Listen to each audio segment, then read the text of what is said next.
Well, as Austin says goodbye to Uber and Lyft, at least for now, there's another discussion this morning.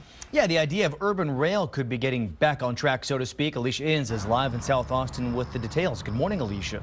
Good morning, John. You know, 2 years ago when the urban rail proposal went up for a vote, this is actually the area it would have traveled through, East Riverside Drive. And the whole idea was to kind of make it go through some of these parking lots, big parking lots on the side, and create more development for things like apartments and living, at least on this side of town. Well, now the Urban Transportation Commission wants the city council to kind of consider putting an item for the urban rail back on the November ballot and see if people will actually vote it through this time around, because it was just November of 2014 when a $1 billion bond, which included urban rail, failed, and it failed by a wide margin here.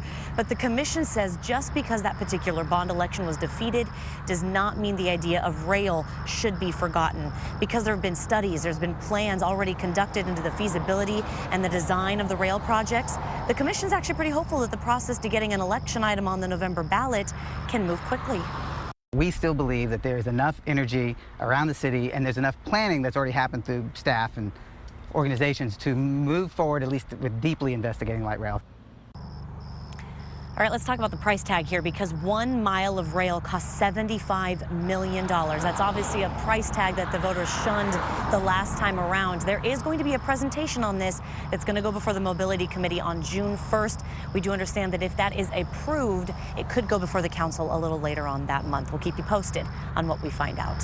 For now, we're live in South Austin. Alicia Inns, KXAN News.